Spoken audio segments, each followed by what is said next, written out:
Firme como el Ande, duro como fue tu final, gesto vital, tu canción. Tus manos no mueren, machacadas son un candil, motiva más que el fusil. Las palabras siguen, no se puede el río parar, no para nunca, nunca, arrasa todo, grita su himno a la libertad. Legal. Bom, e para nos receber, hoje nesse encontro nosso, que é um encontro com algumas etnias, né, e que a gente vai ter a possibilidade, a riqueza, né, de poder tá conhecendo. A hora que o Birajara chegar, a gente fala um pouquinho dele, mas nós vamos ter, né, a nossa colega, né, a nossa colega, né, poderia ser, né, a nossa mana, poderia ser a nossa parenta, mas enfim, a Ananda, e aí é Kinjo, é isso? Acho que não, é assim. Kishon, né, que vai, enfim, que vai poder contar um pouquinho para a gente a respeito da etnia. Mas, para nos receber, hoje eu queria trazer uma pessoa que até teve um esquenta no grupo, né, que eu quero, na verdade, fazer, acho que um reconhecimento, nos receber com reconhecimento de uma pessoa que se chama, um chileno, que se chama Vítor Arra. E ele é um chileno, músico, falecido. Depois, eu acho que quem quiser pode estar procurando e conhecendo um pouco o trabalho dele.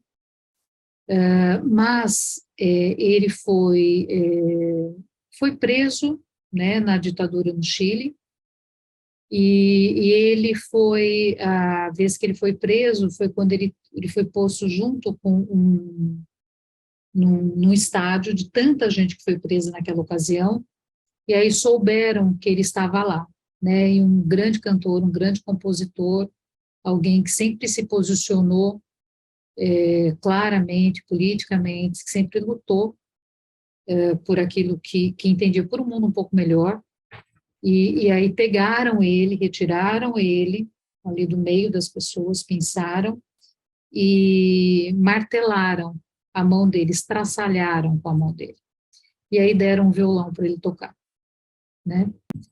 Ele, na história dele, ele perde o pai muito cedo, né, muito jovem. O pai era uma pessoa analfabeta, a mãe era uma pessoa alfabetizada, e o pai achava que as pessoas deveriam trabalhar muito cedo, a mãe achava que deveria educar.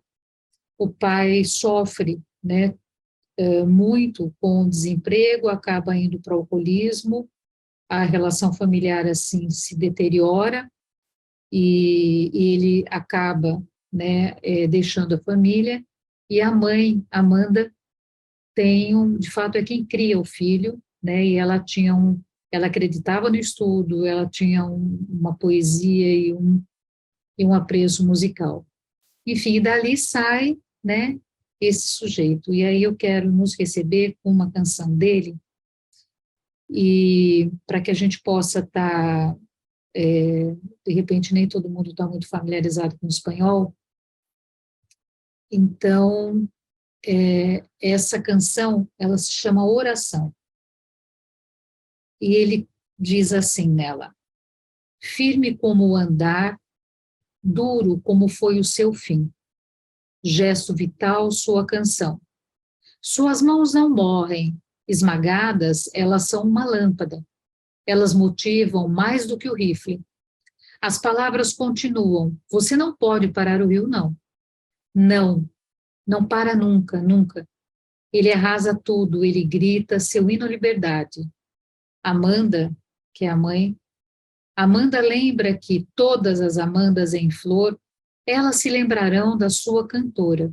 Os tiranos passam, os poetas ainda estão de pé. A fé não é assassinada. As palavras continuam, você não pode parar o rio. A vossa canção é um rio que desce corajosamente no caminho para a liberdade.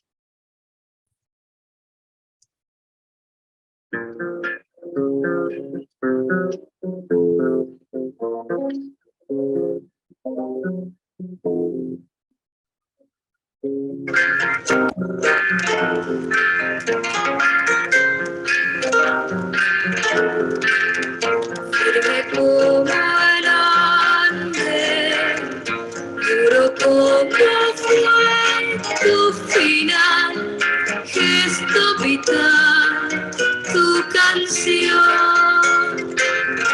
Tus manos no mueren, machacadas son un candil, motiva más que el fusil. Las palabras siguen, no se puede el río, no para nunca, nunca, arrasa todo, grita su himno a la libertad. Que recuerda todas las amandas en flor, recuerdan a su cantor. Los tiranos pasan, los poetas siguen de pie, no se asesina la fe. Las palabras siguen, no se puede el río parar, no. Tu canto es un río que baja bravío, camino a la libertad.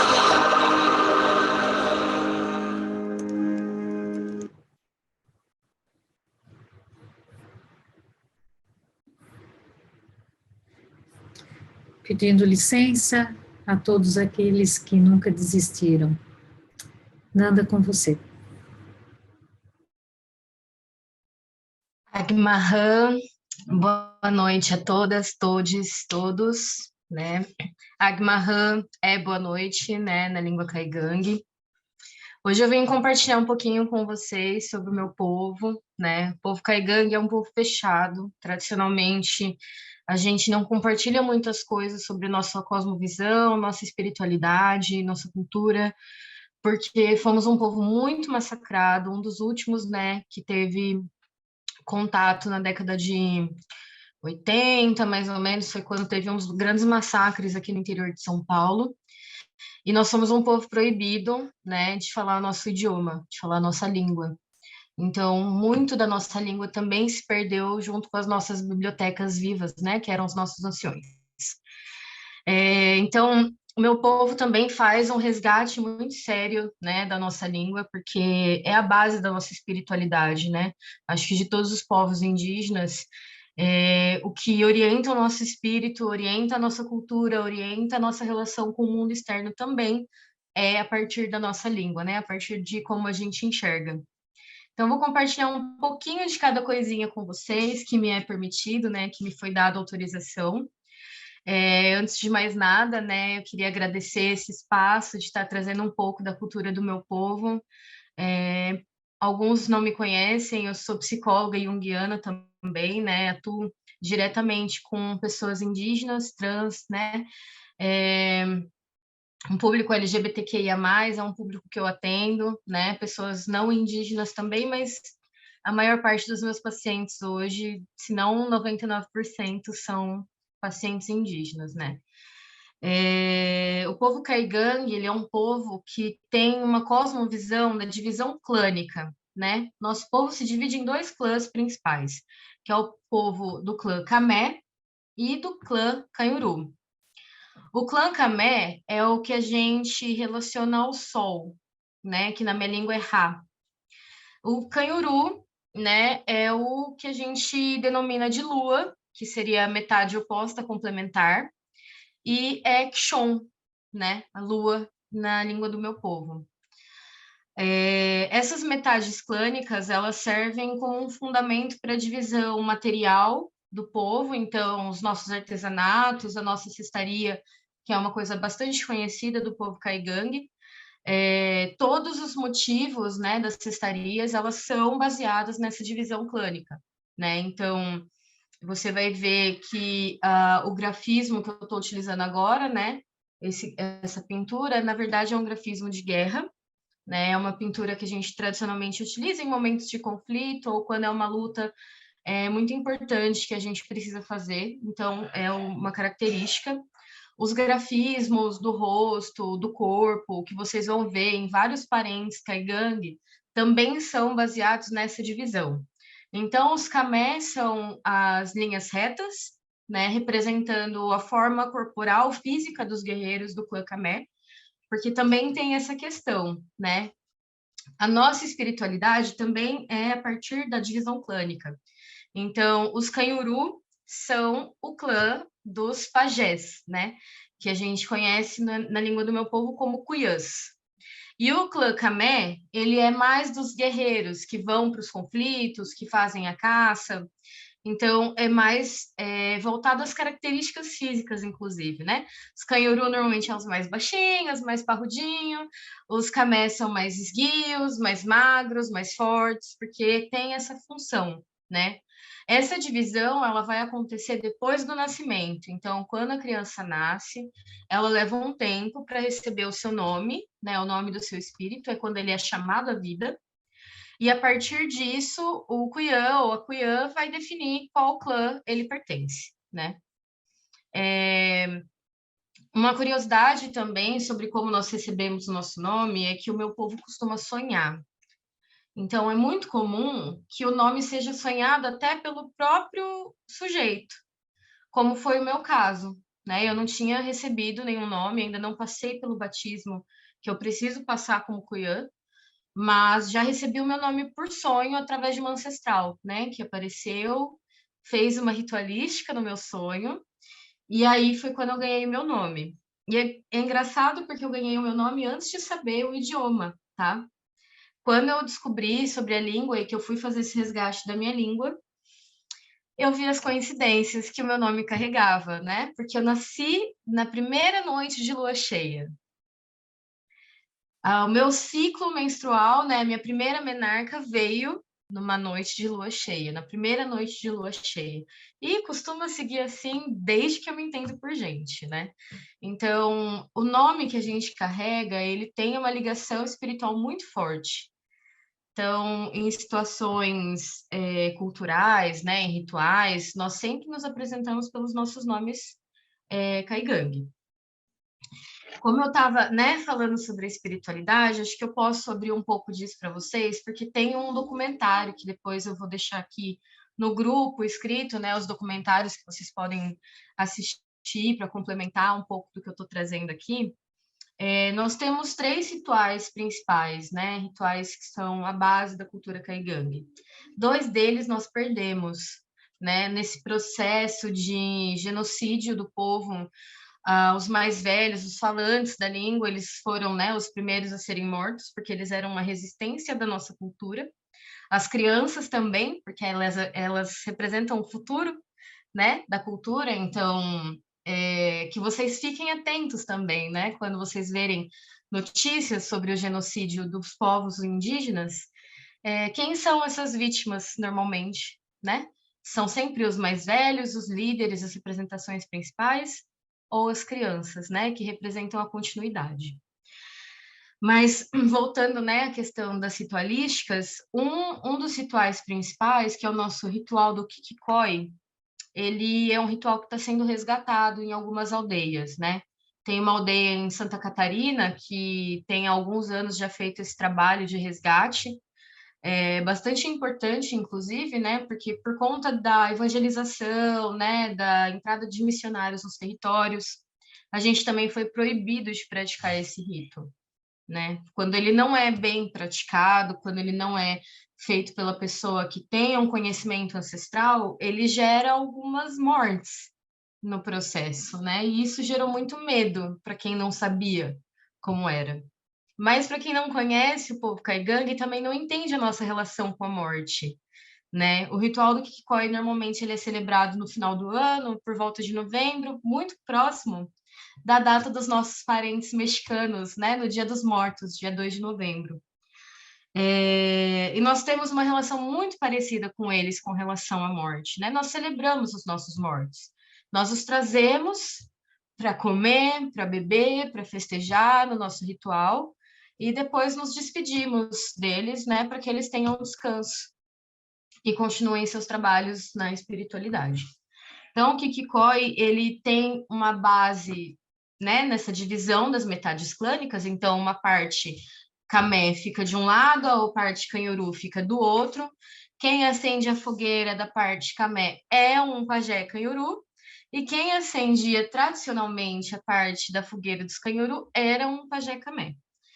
Como esse processo, né, dos pajés, dos cuiãs para os camé é uma coisa muito rara, muito rara mesmo, por ser a parte guerreira, hoje não tem mais, né? Hoje só temos cuiãs canhuru mesmo.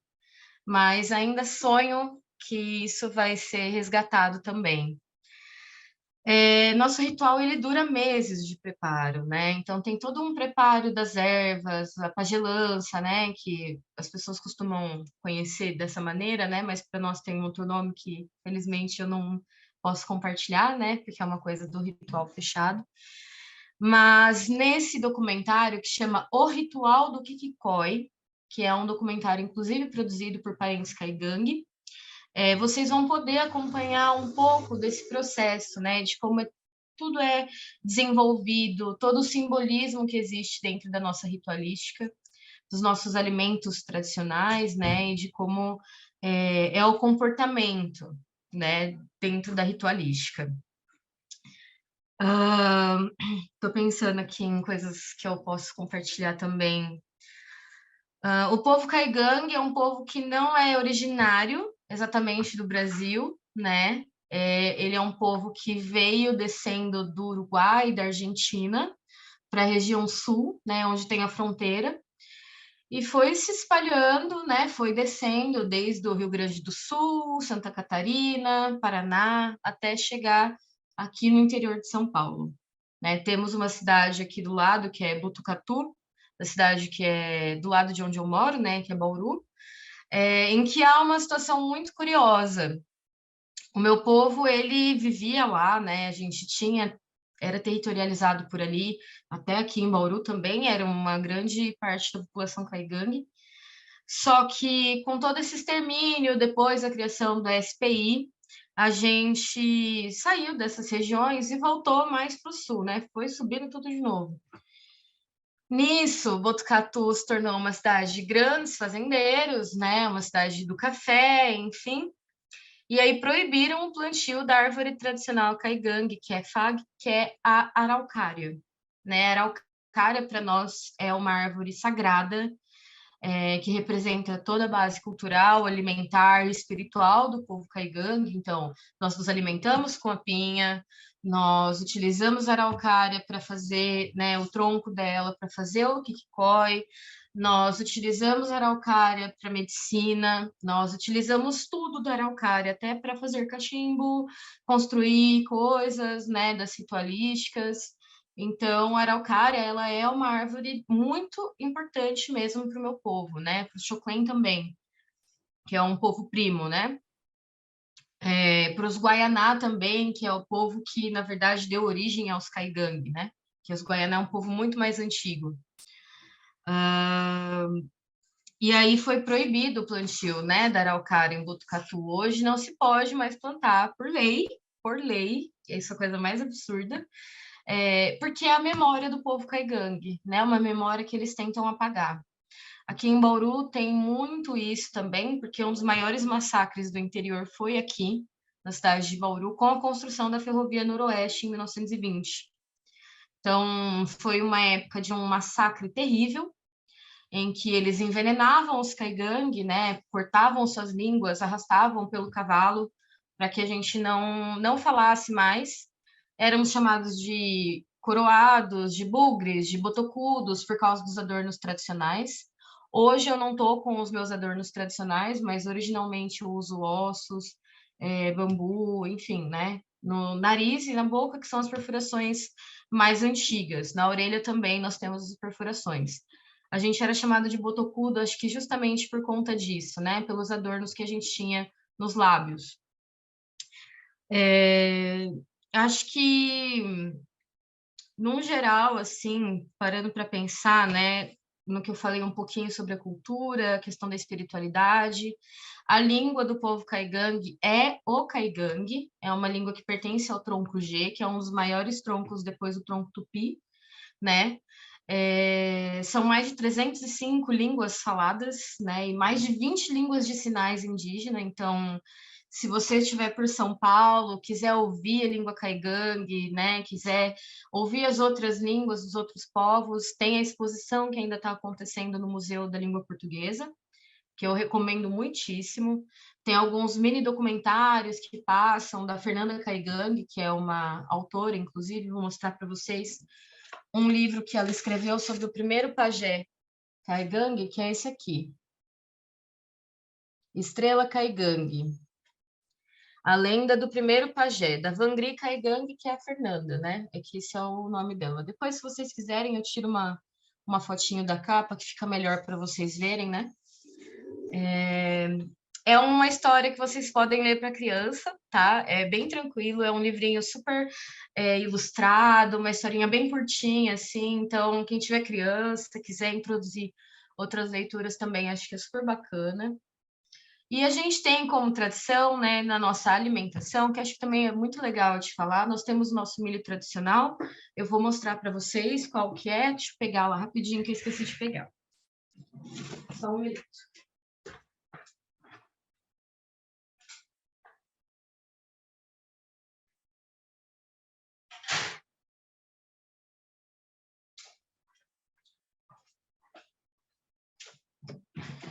Essa daqui é a cestaria que eu guardo as sementes, né? Então, aqui tem as sementes da pinha, né? Para fazer o plantio. E esse daqui é o nosso milho tradicional. Ele é preto, tá vendo? Ele é pequenininho também, né? Do tamanho da minha palma da mão. Isso é orgânico.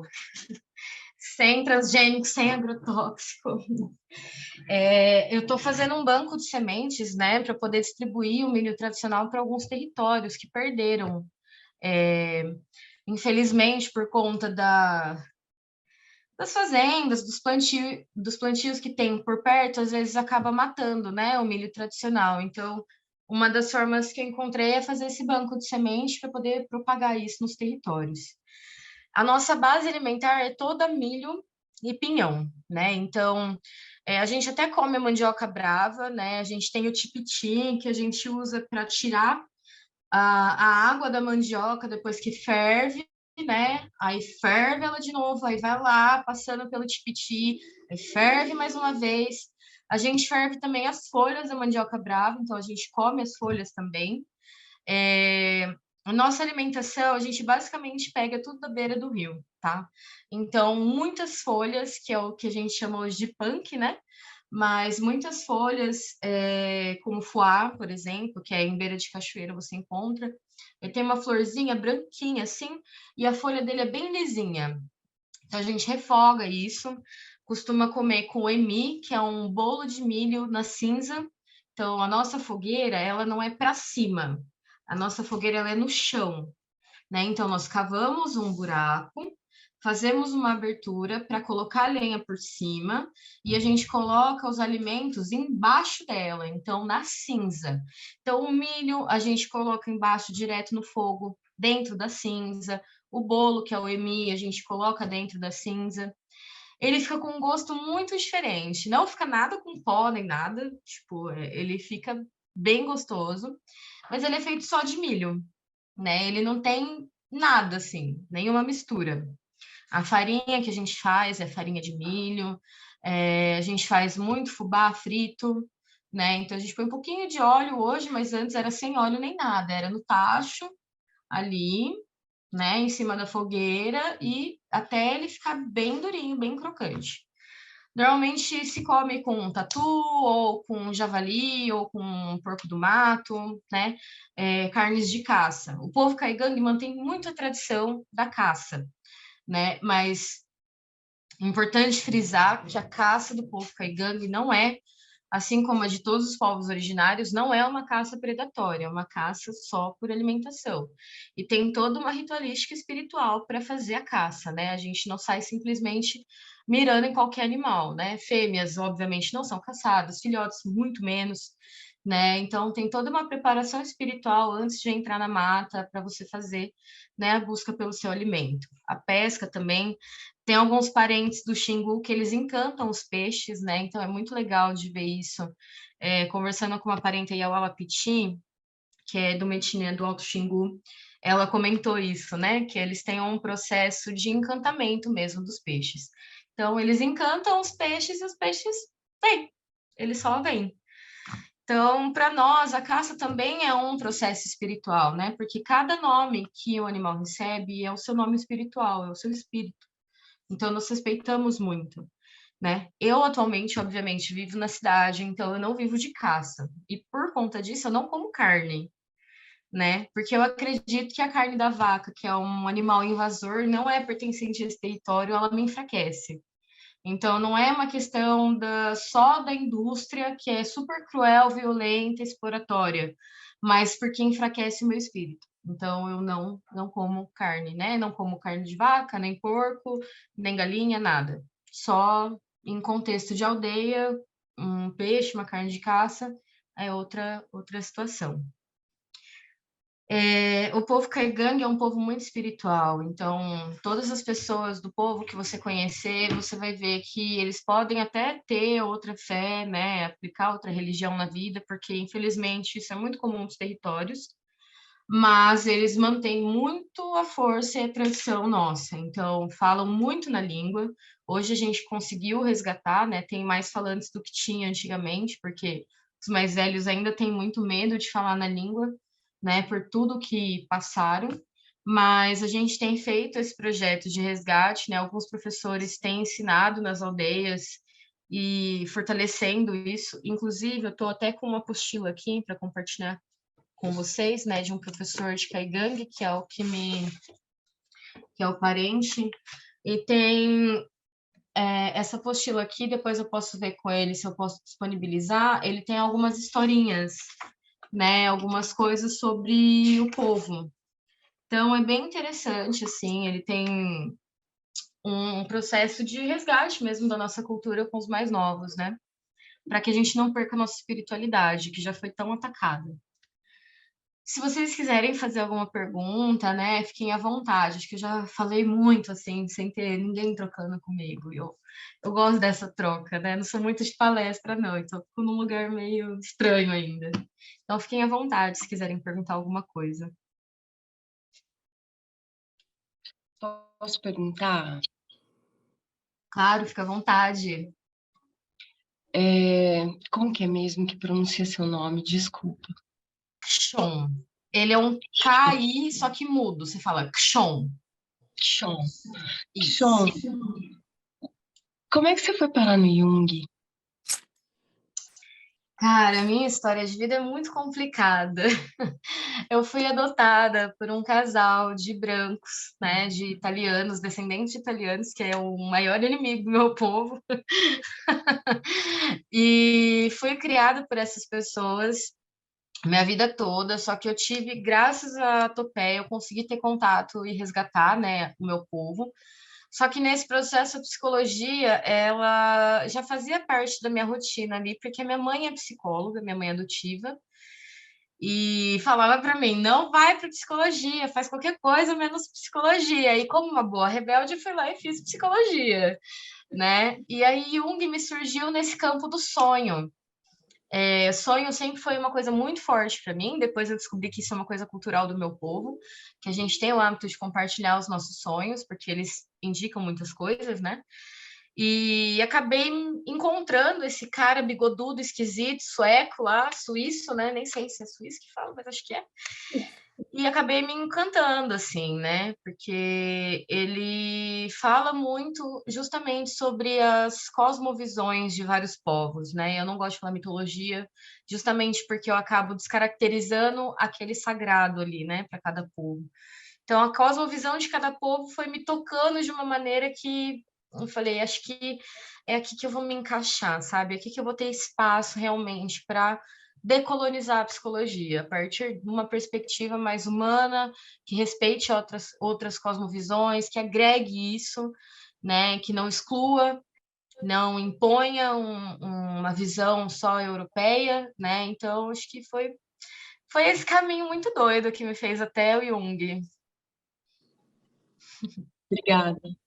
É muito precioso essa sua fala, porque nesse momento a gente fica procurando uma psicologia nossa e nesse lugar que você traz, né, poder ir pelo Jung, mas dando a mão, é decolonizar e um alívio, porque é o nossa missão, nosso trabalho, eu faço isso há 20 anos, né? E à medida em que você vai entrando em contato com a colônia na psicologia, com o jeito como você foi colonizado, poder pegar na mão do Jung e ir junto. Obrigada. Eu que agradeço. Sean, posso te perguntar Claro, fica à vontade. como os seus pais adotivos receberam a sua, enfim, volta para o seu povo originário? Nada bem. Isso é um conflito muito grande, inclusive, né? Sofri muito racismo dentro de casa. Foi uma situação muito complicada, porque a minha mãe adotiva, ela sabia desde quando ela me adotou, mas ela nunca me contou que a minha mãe era indígena, que a minha família toda, na verdade, não só minha mãe, né? Mas meu pai, meus avós, todos eles eram indígenas. Passei por um conflito muito grande recentemente, que eu fiquei alguns meses sem falar com a minha mãe adotiva por conta disso, porque toda vez que eu faço uma pintura que é tradicional do meu povo, que é para minha proteção na cidade, há um afastamento, assim, né? Ela tenta impor a visão dela de mundo e é muito complicado, porque, obviamente, né?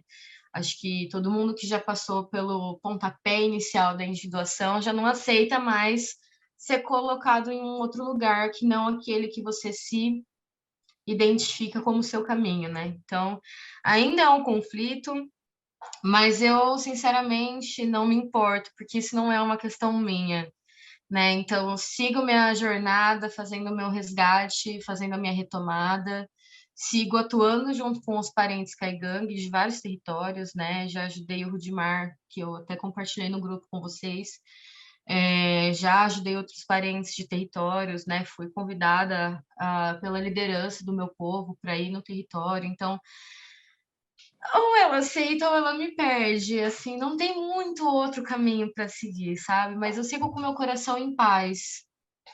Isso tinha a ver também com religião, com outra religião, com imposição de uma religião?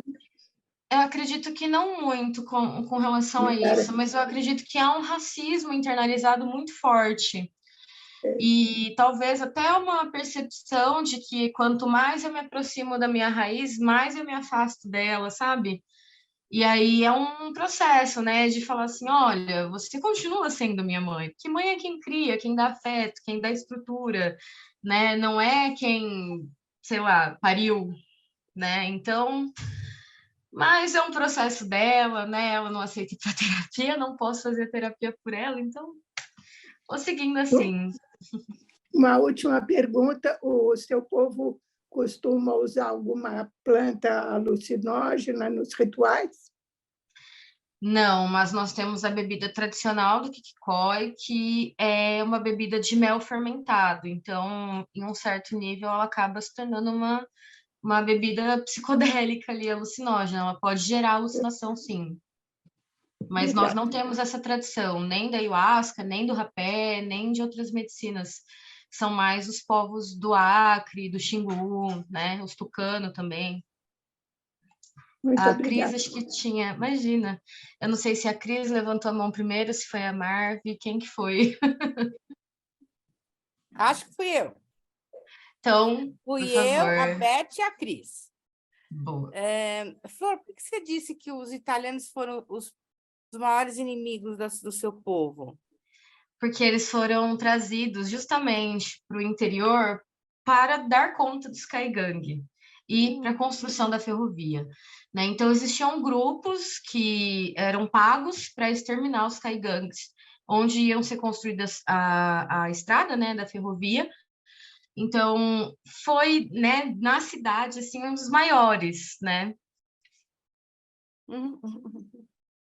E hoje em dia, em que território que se encontra o seu povo?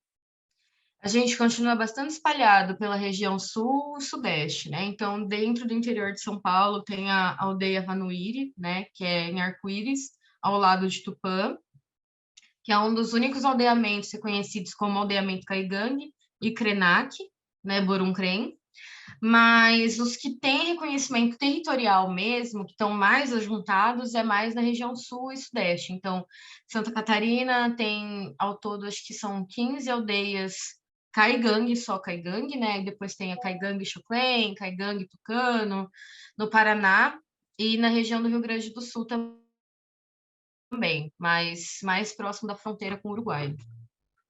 Tá bom, obrigada. Imagina. Quem que era próximo? Oi, sou eu. Eu não sei até onde a gente pode ir, mas Claro. eu queria, se você pudesse, falar um pouquinho mais dos rituais e da relação com sonhos, né? Ah, sim, Se sim. você puder avançar um pouquinho mais, eu gostaria. Eu não posso avançar muito mais, porque o Kikikoi ele é um ritual bem fechado, mas ele é um ritual que sim, tem relação com sonhos, né? Inclusive é a base do ritual.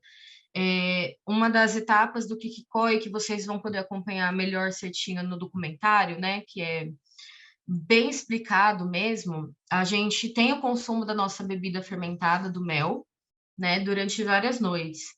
E a gente bebe até entrar num estado de alucinação coletiva, né? Então, meio que um estágio do sonho, só que meio acordado, né? E aí é quando os nossos ancestrais vêm nos visitar, vêm passar remédios, vêm passar receitas, vêm ensinar coisas da cultura, né? Ou vêm só festejar e celebrar e matar a saudade dos que ficaram, né? Mas o sonho é uma coisa muito importante para nós. Ele serve principalmente como um alerta. Então, quando está acontecendo alguma coisa na comunidade, é muito comum que o pajé, né, o Cuiã, reúna as pessoas que estão num processo de... Eu não vou dizer treinamento, porque não é bem treinamento, né? Mas num processo de feitura enquanto pajé, se reúne e troca ideias sobre os sonhos, né? E isso é todos os dias, né? Dependendo do tipo de sonho, se chama toda a comunidade. Dependendo do tipo de sonho, é só aqueles aprendizes mesmo que são convidados a refletir. Então, os sonhos vão desde o momento certo do cultivo, desde o momento certo de se iniciar os preparos dos rituais, do nascimento de alguma nova criança, de que aquela criança vai receber um nome, ou com o próprio nome, né? Então, o sonho, ele é uma coisa muito, muito, muito fundamental na cultura caigangue e muito presente. Mas, ao mesmo tempo, é uma coisa muito fechada dentro da própria comunidade, né? Há esse cuidado de não compartilhar os sonhos para fora, né? Porque aqueles sonhos se entende que são orientações dos encantados para nós.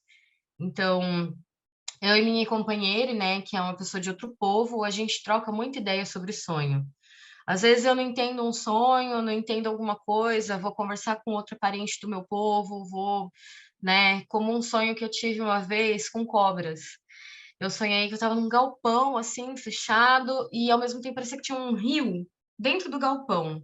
E o rio é um elemento muito importante para minha cultura, porque representa a nossa cura. Então, tem uma história de uma cuiã, né, que ela foi para o rio porque ela estava, assim, muito mal de saúde, nada, nenhum remédio melhorava, fazia erva, não melhorava. E aí os filhos super desesperados, né, com medo de perder a mãe, queriam levar ela para o hospital, né, do não indígena. E ela falou assim, não, me leva para o rio. E ela é cuiã, né? E ela foi, eles levaram ela para o rio.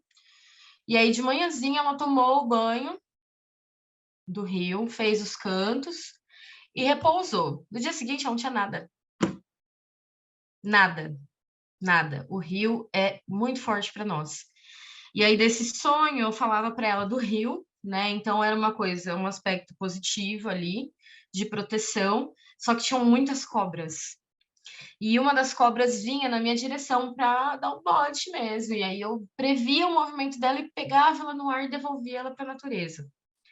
E eu acordei assim, né? Meu Deus, o que que isso significa? Porque até então eu não tinha sonhado com cobra daquela maneira, né? Os sonhos que eu tinha com cobra eram sempre muito tranquilos. E aí eu fui conversar com ela, né? E aí ela me falou assim: para nós, essa cobra que apareceu no seu sonho é mau presságio. Não é uma boa coisa. Tem alguém querendo te atacar espiritualmente. E realmente estava acontecendo. Né? Depois disso eu comecei a adoecer, daí eu comecei a fazer meus rezos, minhas limpezas, para realmente, né, conseguir me libertar daquilo. Mas o sonho é muito fundamental na minha cultura, muito mesmo. E só uma, eu vou deixar a listinha, porque tem várias perguntas, mas só mais uma, e aí eu passo a bola. Claro. Exatamente, assim, essas rezas, né, esse entendimento, né, dos sonhos, e você leva isso para o processo terapêutico, você seja, né, Sim, o indígena ou o não indígena. sim. Eu não tenho como separar quem eu sou, né, daquilo que eu faço, né? Como a gente querer separar o artista da obra, não tem como, né? Mas eu sempre respeito porque, principalmente porque eu atendo indígenas de outros povos, né? Então existem outras cosmovisões, outras percepções dos sonhos, então eu sempre trabalho, é claro, com a minha perspectiva e com a perspectiva de quem está vindo, né? A gente faz uma junção dessas perspectivas num entendimento daquele sonho, então num decifrar, né? A gente obviamente segue uma cartilhazinha lá do Jung, né, de como que é o ideal a gente analisar o sonho, então passa por todos os processos, né? Mas no momento da ampliação é quando eu vou englobando o meu e o do paciente. Porque o fazer terapêutico é isso, né? Não dá para eu separar quem eu sou e o paciente. Na hora que a gente está ali num contexto terapêutico, é eu e ele junto. É os nossos inconscientes trabalhando num caminho, né? Numa direção, que é o caminho da individuação. Então, trago elementos, sempre colocando para a pessoa que, olha, achei muito curioso essa imagem que você trouxe, o que que você pensa? E a pessoa primeiro compartilha, né, as associações que ela faz, a perspectiva do que ela enxerga naquele símbolo, e aí eu coloco, né, se eu sinto essa abertura, eu coloco também a partir do que o meu povo entende, e também das minhas próprias experiências espirituais ali, do que é trazido para mim através dos meus sonhos, né? Já sonhei com coisas sobre paciente, foi muito forte isso, foi um dos primeiros casos na clínica, assim, que eu vivenciei esse impacto, foi um baque, eu acordei numa angústia, e aí depois veio a notícia de que a paciente tinha tentado suicídio, né? Então eu estava o dia inteiro angustiada, vinham umas imagens para mim, vinham umas imagens, e para o meu povo aquelas imagens representavam morte, e aí depois a paciente me trouxe no processo, que dentro desse processo dela também havia sonhado com as mesmas imagens. Então aí eu vi que meu inconsciente e o dela estavam, né, conectados de alguma maneira e eu consegui através daquele símbolo que era familiar para mim, não tanto para ela, mas para mim, entender como estava a psique dela naquele momento, né? Então, sim, tem bastante pergunta. Obrigada, obrigada. Imagina. Acho que a Cris era a próxima, né? É a Cris. Pode falar, Cris. Eu não tô vendo a carinha da Cris. Acho que o microfone tá mutado. Será que ela caiu? Não, ela está aqui na minha tela. Ah, eu Então, não tô só vendo. baixou a luzinha, só ela Alô, abriu o alô? Abriu, Agora. abriu, Alô, Cris, alô? abriu. Deu? Ah, tá. Aí. Então, boa noite a todas e a todos. Infelizmente, eu acho que não temos nenhum todos aqui, enfim. A minha pergunta é a seguinte: eu tenho uma ascendência indígena, consegui ter uma foto da minha tataravó, já, enfim, né, vestida de cidade, mas assim, né, com traços ainda bem fortes indígenas. E lá no município de Bagé, que é um município da fronteira do Rio Grande do Sul com o Uruguai, né?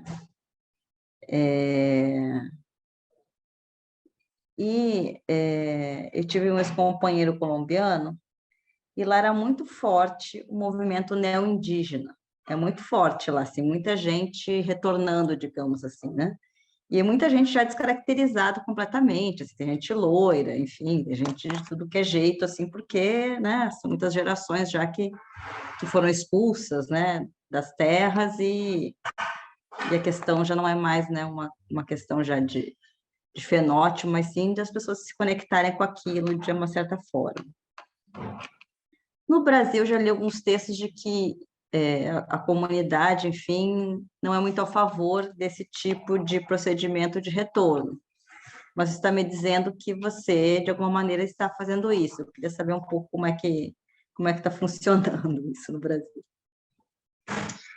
Essa questão da retomada, ela é uma questão bastante complexa, né? Porque em alguns países, como México, Colômbia, Peru, Venezuela, o marcador do fenótipo ele é muito forte, né? E são locais em que ainda há uma cultura muito forte, né? Associada ao povo do território. No Brasil, o processo da miscigenação ele foi forçado, né? Ele foi muito cruel e violento, e houve um apagamento dessas identidades indígenas propositalmente, porque quem não sabe a sua história não cobra, né? Então, quem não tem memória não pode cobrar o que aconteceu, né? Do genocídio. Alguns povos não aceitam retomada, eles são fechados, né? Principalmente os povos de recente contato. E eu entendo por quê, né? Houve uma violência muito grande no processo da miscigenação, houve uma entrada nas comunidades através das religiões, através de doações, né, de assistencialismo, e que também trouxe muita violência, né? Vídeo que a Damares fez com um povo que, enfim, não tem nem o infanticídio como tradição, né? Ela afirma que eles matam gêmeos, que eles matam, enfim, prematuro, deficiente, o que não é verdade, né?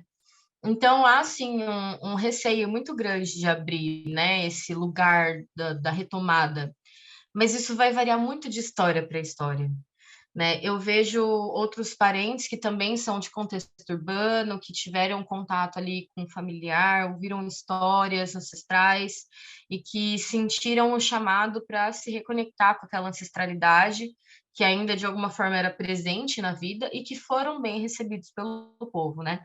Tive até uma parente que conheceu o povo dela no ATL. Eles olharam para ela, sentiram o espírito dela, já levaram ela para a aldeia. Ela ficou, sei lá, acho que uns 2 meses lá na aldeia com eles, convivendo diariamente, aprendendo a língua, aprendendo a cultura, recebeu o nome indígena, então isso vai variar muito. Mas uma coisa que eu converso muito com a minha liderança, né, que é o Cretan, é uma das minhas lideranças, né, que são muitos líderes Kaigang, mas o Cretan, para mim, foi fundamental o apoio dele, do Márcio Cocói, porque os conheci também no ATL, E é o que eles falaram para mim, o espírito, ele chama, o espírito, ele tem força, o espírito, ele tem uma vontade que ele vai abrindo todos os caminhos, né? Então, quando você tem esse chamamento, o seu povo sente também. E eu falo isso por experiência própria, porque eu encontrei muitos caigangues que me questionaram e muitos que me abraçaram. Não vai ser unânime, né? Não vai ser 100% dos caigangue que vão me aceitar, porque eu tô de contexto urbano e nananã. Mas tenho família territorializada ainda, né? E tenho uma história de cultura, de hábito. O chimarrão é uma coisa que sempre fez parte da minha vida e ainda faz, né? Depois eu descobri que o mate, ele é uma tradição caigangue, ele é uma tradição que vem de outro território, não é do Brasil, né? Então, tem muitas coisas que eu fui descobrindo que eu fazia ou que me dava sentido e que é parte, tradição do meu povo, né? Mas tem muitos povos que não vão aceitar, que vão falar que você não é indígena, ou que é aquela coisa. A retomada no Brasil ela é necessária. Se a gente não retoma a nossa identidade, ela vai se perder algum dia. E é isso que muitos parentes aldeados eles não entendem. Nós somos sementes que eles não conseguiram acabar, nós fomos plantados nesse território. E nós estamos voltando para o nosso útero. A gente está retornando para a nossa casa, nossa primeira casa, que é a nossa espiritualidade, a nossa cultura. Então, vai ter gente que vai aceitar, vai ter gente que não vai aceitar. Isso é muito complexo no Brasil. Mas há uma lei que determina que a autodeclaração é um direito assim, que não pode ser tomado de ninguém. Então, se você tiver ali um histórico familiar próximo, você sentir a espiritualidade ali te levando para esse caminho, você pode até não ter reconhecimento do povo, mas é muito honesto ser um indígena sem povo do que ser uma pessoa que resgata uma história de um povo, usa aquilo a favor dela para autopromoção, como aconteceu muito. Eu, inclusive, já tive que questionar pessoas daqui que são claramente brancas, com ancestrais europeus, que não têm relação nenhuma com a comunidade indígena no geral, mas que estavam colocando nome de povo para ganhar dinheiro. E aí, hoje há um processo no Ministério Público contra essas pessoas, porque isso é falsidade ideológica, elas não têm como provar essa vinculação. Então, são vários pormenorzinhos, assim, sabe? Essa questão da retomada no Brasil ainda é muito delicada. Mas eu espero que a gente avance, sabe? Porque no Rio Grande do Sul é muito forte a cultura caigangue e a cultura guarani, né? São muito fortes, né? Tanto é que E os elas estão charrua também. Exatamente, o Charrua, estava tentando me lembrar qual é, mas o Charrua é menor politicamente, especialmente, assim, né? Sim, sim. Pelo É menos porque eles são quando eu mais do estava lá. Uruguai e da Argentina mesmo. É. É que é a mesma coisa do meu povo, mas é que ele se fixou bem aqui. Né? Os charrua, eles ainda continuam bastante nômades, assim, né? Não tem tanto agrupamento, né, aqui no Brasil. Tanto que as coisas consideradas gaúchas, que são o churrasco, né, que é o fogo de chão que você estava se Tudo referindo, caigangue. o chimarrão, o pinhão, que a gente come na festa junina lá, são todas É tudo alimentas, caigangue. é tudo alimentação indígena, né? É. E lá é muito forte isso, mas eu não saberia. E como é que você descobriu qual era que você era caigangue? Como é que foi seu processo de descoberta, assim, seu processo mais pessoal, assim mesmo? Olha, quando eu era bem criança, aconteceram 2 episódios que foi o que virou a minha chavinha, assim, porque eu não me entendia como branca e não tinha nem como eu entender como uma pessoa branca. Cresci no meio de pessoas brancas, né? Então era um choque para mim, porque eu era sempre excluída. Eu recebia apelidos tipo Tanajura, Brigadeiro Queimado. Minha pele era mais retinta quando eu era criança. Eu passei por um processo violentíssimo de embranquecimento para tentar me encaixar. Então, eu cheguei a desenvolver uma alergia na pele quando eu tomava sol, porque eu ficava automaticamente pegava cor de novo, né? Então, é só moletom, só essas coisas. E aí, quando eu era criança, num dos episódios que virou a chavinha de que eu era indígena, foi eu estava na Bahia com a minha mãe, com meu pai, E a gente estava num lugar que tinha um luau, assim, que eles faziam sempre, né? Tradicionalzíssimo lá. Eu até lembrava esses dias atrás, eu lembrava o nome do lugar, agora eu não consigo lembrar, menina, para falar. Mas tinha uns parentes pataxó lá, vendendo os artesanatos, e eu brincando com as crianças pataxó. Me misturei ali, né? Quando minha mãe adotiva foi me buscar, a parente não queria deixar ela me levar embora. Ela estava perguntando para mim: cadê a sua mãe? E eu falava: é ela, e ela não acreditava. Por quê? Uma mãe branca, com aquela carona de italiana, né? E a criança com a pele escura não tinha nada a ver com ela. Ela, tipo, não queria deixar. Porque na época ainda tinha muito roubo de criança lá, né? E principalmente criança indígena. Então, o receio dela era esse. Foi aí que eu fiquei encafifada. Eu falei, nossa, mas por que ela não queria me deixar ir embora, né? Aí minha mãe falava assim, porque ela acha que você é índia. E aquilo ficou muito na minha cabeça. Muitos anos passaram, entrei num processo depressivo muito grande, justamente por causa da cor da minha pele, porque eu sofria muito, muito preconceito, muito bullying na escola, e eu achava que aquilo era bullying, mas era racismo. Eu não sabia dar um nome para aquilo. Que eu estava naquele não lugar, né? Um lugar suspenso. Eu não me encaixava nem num lado, nem no outro, ficava naquela. E aí, com 20 anos, eu entrei num processo depressivo muito, muito, muito forte. Apareceu uma mulher lá, que era, tipo, esposa de um primo da minha mãe, adotiva, que chegou um dia na casa da minha mãe e falou assim, será que ela não quer conhecer a família biológica dela? Eu achei eles. Eles moram aqui do lado, em Areiópolis, cidade vizinha, 40 minutos de Bauru. Na hora, eu falei, claro que eu vou, sem pensar duas vezes. Eu não sabia as coisas pesadas que eu ouviria da minha mãe, da minha mãe biológica, né? Foi um processo muito difícil, mas a minha avó ainda era viva e ela me chamou assim de canto e ela falou assim: ai, filha, você sabe o que que a gente é, né? E eu assim, não sei. Ela, a gente é bugre, isso é bugrinha. Só que é um termo que não se usa mais, né? Mas na forma como ela aprendeu, como ela era chamada, foi como ficou. E aí eu fiquei encafifada, eu falei, bugre? Mas esse termo eu lembro que era associado a alguma coisa de indígena, mas eu vou pesquisar. E foi aí que eu comecei a minha pesquisa, né? Aí eu fui achando algumas informações, fui cruzando com o território, fui perguntando algumas coisas para minha irmã biológica, que é a minha irmã mais velha, que tinha mais contato com os meus avós, né? Porque um ano depois que eu os conheci, eles vieram a falecer, então infelizmente eu não tive muito tempo. Mas daí foi se confirmando, né, que minha família era caigangue por parte de mãe, que a minha família por parte de pai também é indígena, mas não sabemos se eles são caigangue, se eles são de outro povo. Ainda é um processo que eu estou fazendo essa busca. Mas foi assim, tipo, do nada foi chegando as informações, aí eu fui sonhando, aí eu sonhei com a cosmovisão Caigangue. Antes de eu chegar no nome dos Caigangue, eu sonhei com a cosmovisão do meu povo, com a onça devorando a lua. E aí aquilo foi expandindo, né? Foi chegando para mim. Então foi através dos sonhos que eu fui trilhando esse caminho de volta. E aí, no ATL, ano passado, ano retrasado, acho que foi ano passado mesmo, eu tava andando sem conseguir dormir, assim, sabe? Um sono que não vinha nunca. Meu companheiro já estava dormindo, eu já sabia que o povo era povo caigangue, né? Já tinha confirmado. Eu estava com o meu cachimbo, né? O petanguá, que é o cachimbo guarani, andando pelo acampamento lá, com a minha mochilinha com chimarrão, com a cuia, tudo nas costas, a térmica para esquentar uma água em algum lugar. E aí eu dei de cara com uma das lideranças do meu povo. E aí eu fui conversar, eu falei, você quer tomar um chimarrão? Quero, vamos lá, né? A gente achou um lugar para esquentar água. E aí eu contei, né?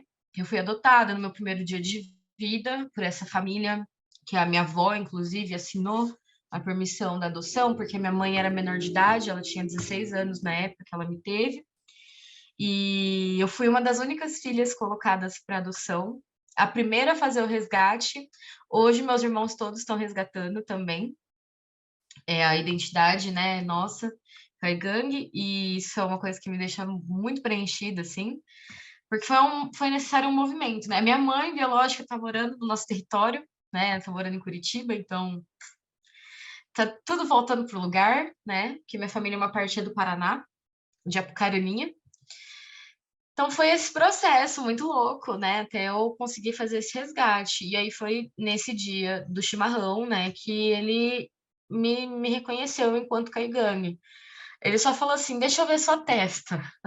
Aí eu levantei, assim, ainda não tinha a franja tão curtinha. Ele olhou e falou assim: ah, Caigame, não tem nem o que falar, porque a gente tem uma linha de expressão bem aqui, ó, que é muito, muito do meu povo, assim. Todos os caigangues que eu conheci, sorri muito, mas também quando é bravo, bem, é bravo, hein? Meu povo é muito bravo. Acho que é isso. Até A uma também brincadeira queria lá é que os guaranis perguntar. são bonzinhos e os caigangues são os bravos. Mas é, os guaranis são super pacíficos.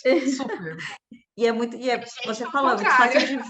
é muito fácil de ver, inclusive, né? Porque quando tem, né, reuniões políticas, qualquer coisa assim, os caigangues vêm já com, né, com essa E com as pintura de bordonas na mão. luto e tal, total, e de vermelho, preto e tal. Os É. guaranis têm super fofinhos, assim. Não, os Guarani, eles nem usam pintura, assim. Tradicionalmente, eles não têm pintura, né? Eles começaram a usar as pinturas faz muito pouco tempo. Mas é engraçado esse contraste. Você vai numa aldeia caigangue que você vê os Guarani juntos, você vê eles bem calminhos, com os petanguá, né? Que é os cachimbos, o chimarrão ali na mão, os caigangue, tudo assim, andando assim, falando. A gente fala, parece que vai matar um, né? Mas é o nosso jeito de falar mesmo. E o tamanho também, né? Os guaranis são É, menorzinhos, né? comparar com os caigangue dá até dó. Eu acho que eu sou, por isso que eu acho que sou guarani. Eu sou muito pequena. Né, Martinha? Martinha disse socorro quando me conheceu. Nossa, eu imaginava uma mulher de 2 metros pelo espírito dela, mas quando eu vi, eu falei, cadê a outra metade dela? A Thelma, acho que também queria fazer uma pergunta. Você Obrigada, tem mais querida. alguma Não, obrigada, pergunta? obrigada, obrigada. Foi lindo, obrigada. Oi, Oi, Thelma, pode Kishon, perguntar. tudo bem? A gente se vendo agora, a gente tem conversado no privado lá. Você Sim. indicou aquele grupo, ainda não consegui, mas eu vou. Eles fecham lá, né? É. Tem de marcar para ir. Então, querida, sabe o que eu queria saber? Como é que são as lideranças femininas, né? Como é que são a força das mulheres, tanto para lideranças políticas, né? Como Uhum. também espirituais, né? Como é que é isso no seu território? As mulheres são bastante valorizadas, são muito importantes. Inclusive, a maior parte das lideranças caigangue, tanto espiritual quanto liderança atuante mesmo, né, no território, são mulheres, né? É uma força do nutrir, assim, muito grande, né? Eu tenho uma admiração gigantesca. As principais lideranças aqui do interior são mulheres, né? A Ju Caigangue é uma representante da Arpim Sudeste, que vive num território que é Terena e Guarani aqui no interior, né? Que é Havaí. Mas ela é uma importante liderança jovem, assim, Caigangue também, né? Ela é super acolhida pelo povo, é muito respeitada. A Dirce e a Suzilene também, Caigangue, que são lideranças do território de Arco-Íris, né, que eu falei da Índia Vanuiri. Então, assim, a presença das mulheres no meu povo, ela é muito valorizada, ela é muito forte. Inclusive, as mulheres tinham uma coisa que eu descobri recentemente, né, num dos documentários que eu vou, inclusive, indicar para vocês. Elas faziam um lixamento dos dentes da frente pela estética. Então, elas eram consideradas mais bonitas com os dentes bem afiados, como se fosse dente de onça mesmo. Sabe como o nosso canino é? Os outros 4 dentes da frente, né? Normalmente, para o meu povo, as mulheres comem primeiro e as crianças, né? Os mais velhos, as mulheres e as crianças. Então, existe sim um respeito e uma presença muito grande das mulheres como liderança, sim.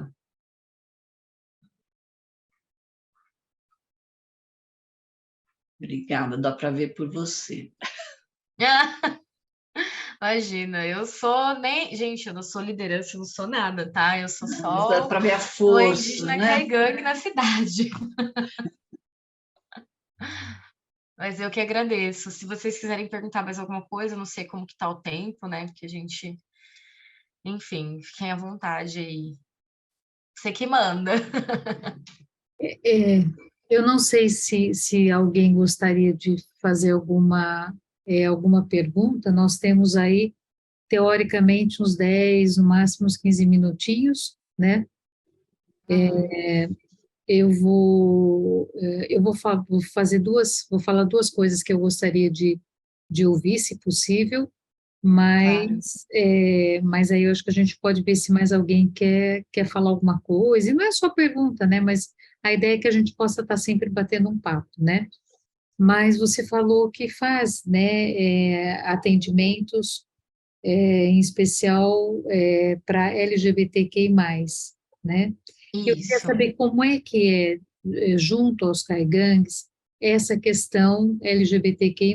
Então, isso é uma coisa que eu tenho vontade de saber. E a outra é, se possível, você contar a história da onça devorando a lua, né? Ah, sim. Se for possível, você contar. Eu não sei como é que é a relação com os cantos também, né? Se Eu não tenho autorização. possível. Mas, enfim, é isso. Eu não sei. Alguém gostaria de perguntar alguma coisa ou falar? Mas só te respondendo da questão LGBTQIA+, para o meu povo, né? Isso, pelo que eu vejo, assim, é bem tranquilo, sabe? Né? Conheço muitos parentes que são, né, fazem parte dos LGBTQIA+, eu sou uma dessas pessoas, e há um acolhimento, um recebimento bem tranquilo. A nossa espiritualidade, ela tem muito dessa união dos opostos, né? O clã Camé, ele só pode casar com alguém do clã Canhuru, justamente porque os opostos são complementares, né? Então, para haver uma união, né, de um inteiro, eu preciso da Lua e do Sol, né? Então, a questão LGBTQIA+, ela também vai entrar nesse sentido. Se uma pessoa é do clã Camé e for se relacionar, ela obviamente vai ter que se relacionar com alguém do clã Canhuru, mas não necessariamente ser um homem se relacionar com uma mulher, não tem nada, né, essa rigidez, assim, até porque a nossa espiritualidade, ela se aproxima um pouco do Two Spirit também, né, mas é uma questão muito fechada, assim, que eu não sei se eu tenho autorização. Posso ver, né, com as lideranças, com os crianças, eu posso compartilhar tanto o mito de criação, né, da cosmovisão, da onça devorando a lua, quanto essa questão mais aberta, assim, posso fazer, perguntar para eles, né, falar, olha, foi uma curiosidade, foi uma pergunta que me fizeram, e se me autorizarem, eu posso compartilhar isso com vocês, sem problema nenhum. E dentro... Oi, pode falar, gente. Quem quer falar, pode falar. Não, eu queria fazer mais uma. Quer dizer, teria várias perguntas, mas eu queria que ela, talvez, se pudesse, tem essa questão, né, que você já explicou, que não necessariamente a Lua e o Sol estão vinculados à sexualidade, gênero e Isso. etc., que eu achei que é bem interessante. Uhum. Mas nos caigangues, né, nem todos os povos são assim. Alguns, né, povos, Isso. né, México, Colômbia, eles têm essa coisa, né, da Lua ser o feminino, do Sol ser o masculino e tal. E isso lá está muito representado, né, nos grafismos, né? Tem aquelas bolsas Sim. colombianas, tem né, os brincos, os colares, enfim, está tudo muito representado. Eu não sei se você pode falar um pouquinho desses grafismos caigangue, guarani, que são diferentes, enfim, ou outros que você conhece. Queria que você falasse um pouco desses grafismos, que muitas vezes eles representam, né? Essa lua, Uhum. esse sol, esse mito de criação. Não sei se faz sentido, né, para os caigangues isso, enfim.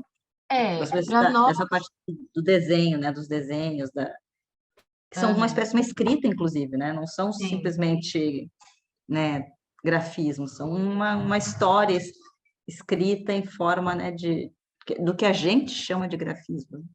é. Sim, os nossos grafismos todos, eles representam, né, essa divisão clânica, mas eles também têm os grafismos dos animais, né?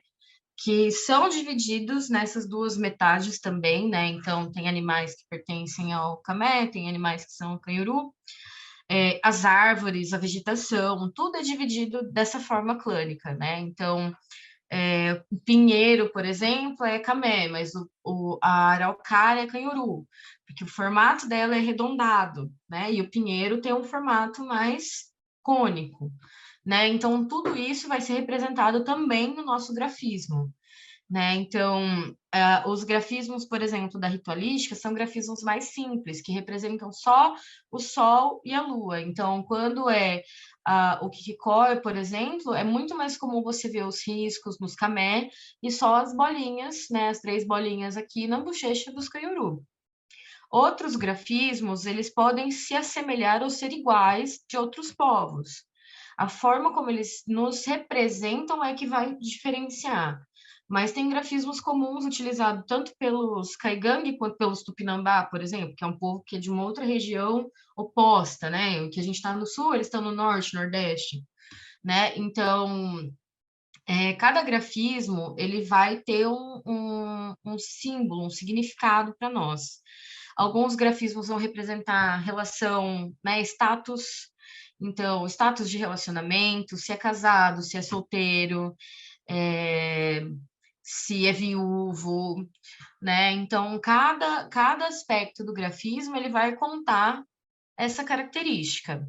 Isso para todos os povos, tá? Os Pataxó vão ter grafismo que é de quem é casado, de quem é solteiro, de quem está namorando, de quem é viúvo. Vai ter o grafismo dos momentos de guerra, que em grande parte são parecidos, né? São pinturas mais pretas. Os grafismos das cestarias também, né? Eu vou pegar uma cestaria Caigangue, eu tenho 2, na verdade, que é uma de cada clã. Eu vou mostrar para vocês a diferença, só um segundo. Vamos lá. Eu tenho aqui 2 cestarias tradicionais, né? Essa daqui, ela é maior, tá vendo? Ela é aberta, ela não é fechada dentro. Essa é dos camé. Já essa daqui, ela já é mais fechadinha, tá vendo? Essa é dos canhuru, é o clã da lua. Toda a parte dos grafismos, ela vai ser utilizada em tudo, desde as pinturas do corpo, né, do rosto, como a que eu estou usando, é que o genipapo já está saindo. Mas eu tava com a pintura aqui toda preta, essa parte aqui do pescoço, e os braços também pretos. Porque eu estava num momento em que era necessário que eu vestisse a minha armadura, digamos assim, para a guerra. Tem alguns outros tipos de grafismo, depois eu até posso compartilhar com vocês alguns padrões, né, para vocês entenderem a diferença. Tem até um desenho super legal, porque o que muda também para nós? Por exemplo, se um Caigangue, ele se casa com uma pessoa de outro povo, e ele é da metade clânica camé, aquele grafismo que ele vai receber do filho, por exemplo, né, o filho que ele tiver ali vai ser diferente. Ele vai ser um grafismo que representa a mistura do clã camé, Caigangue, com outro povo. Né? Então, em vez de ser um risco, por exemplo, vão ser 2, indicando que pertence a outro povo, né? Que há essa junção. Nos canhuru, a bolinha que a gente recebe, né? Vai ser uma bolinha aberta, ela não vai ser fechada, pintadinha inteira, né? Ela vai ser um contorno da bolinha, indicando que é uma mistura de uma pessoa canhuru com outro povo, né? Então, tudo isso muda, né, nosso grafismo. Tem o grafismo cerimonial, tem o grafismo de caça, normalmente é bem diferente também. Tem o grafismo da tartaruga, tem um brinco que tem esse padrão. Não é do meu povo, mas é um padrão comum a vários povos que a gente utiliza. Eu vou pegar para mostrar para vocês entenderem. Esse aqui, ó, esse grafismo, ele é um grafismo da tartaruga, jabuti, Tá vendo que parece o padrão do casco dela, né? A mesma tartaruga, para o povo do Xingu, é assim o grafismo. Você percebe como a percepção do grafismo de cada animal vai variar de povo para povo, né? Esse brinco, quem fez foi uma parente Chucuru Cariri. Esse foi uma parente do Alto Xingu, Yaualapiti. Então, cada grafismo vai variar, mas o meu povo também utiliza o grafismo da jabuti. Então, você vai ver aquele mesmo padrão que você viu no brinco, só que na nossa pele. Minha companheira está com grafismo. Não sei se você vai querer mostrar a cara dele, né? Mas ele também está pintado com, né, o rosto e a perna, que é um padrão, por exemplo, da cobra, que é um padrão que a gente utiliza bastante. Né? É muito comum os Xaninawa, por exemplo, nas ritualísticas, fazerem o padrão do grafismo da onça. Para eles, o grafismo da onça são vários cisquinhos aqui, tal, fechado, nariz preto, triângulo, aqui, né, uma reta, representando realmente a expressão da onça quando ela está caçando. Eu, quando estou num ritual assim, acho que eu já prefiro ir com o grafismo da jiboia. Já vou tomar a jiboia, então vamos com a jiboia, né? Já vou junto com ela.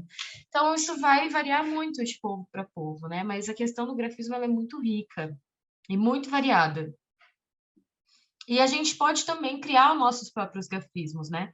Eu tive um sonho com um grafismo que eu não sei se eu vou conseguir mostrar a foto, mas posso mandar depois para vocês no grupo. Esse grafismo vem em sonho, só eu utilizo ele, ninguém mais, nunca vi ninguém usar. Descobri que é um grafismo muito, muito antigo do meu povo, que nem o mais velho conhecia, mas tem o registro histórico dele, né? Então, vai variar muito mesmo.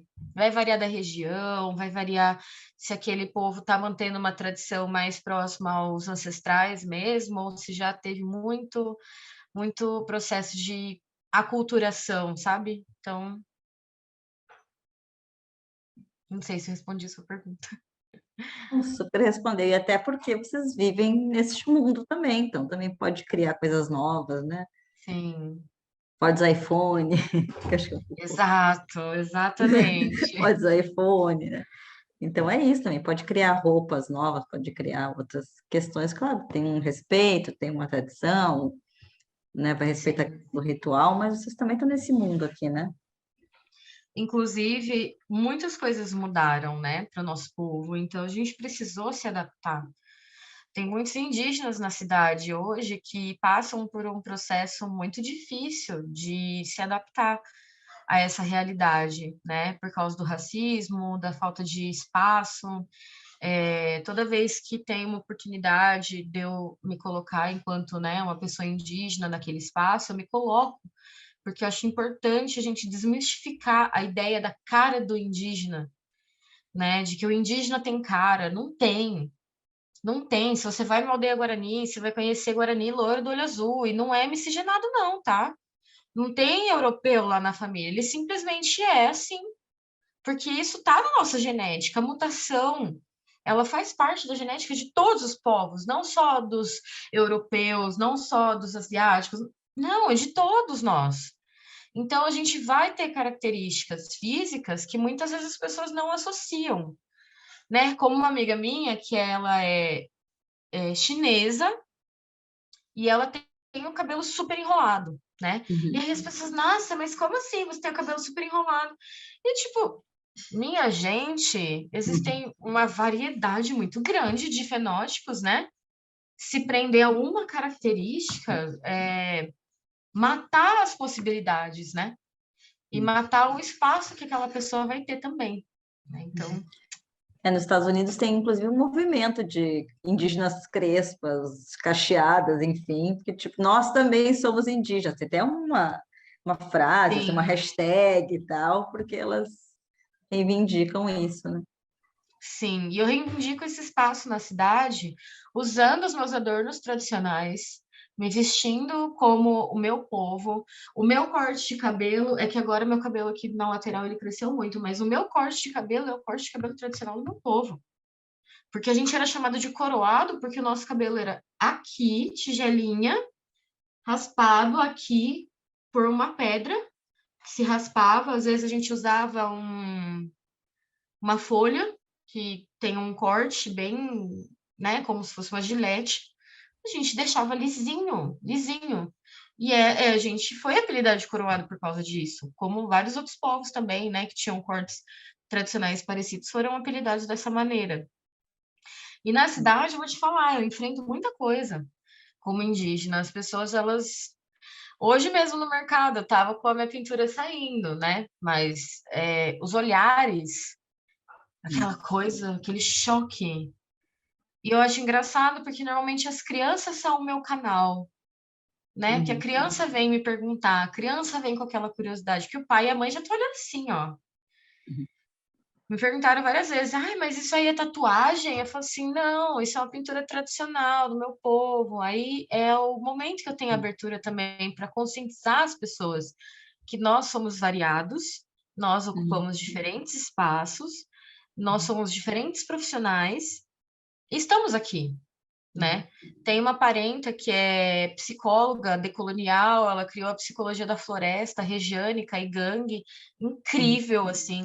Quando vocês tiverem oportunidade, façam esse convite a ela, porque vale muito a pena ouvir o que ela tem a dizer, né? Ela é uma liderança, inclusive, espiritual do meu povo, né? Foi minha terapeuta, então eu, assim, eu tento ocupar esses espaços porque são poucas oportunidades que nos são dadas, né? Poucas pessoas estão dispostas a ouvir o que a gente tem a compartilhar.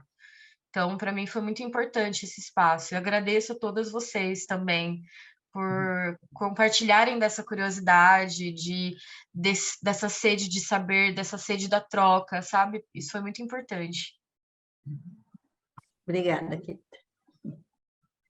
Eu acho que uma coisa, né, a gente falou um pouco do fenótipo, né, e, enfim, daquilo que se vê, né, e acho que o que talvez ainda, né, a gente não conseguiu entender, e quem sabe até nessa reapropriação,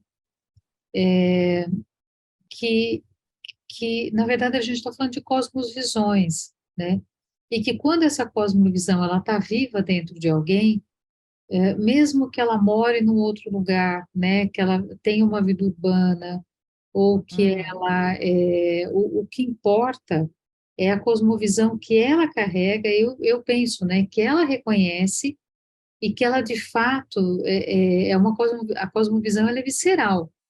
Então, se ela tem isso, ok, né, a maneira como ela se apresenta, né, nós somos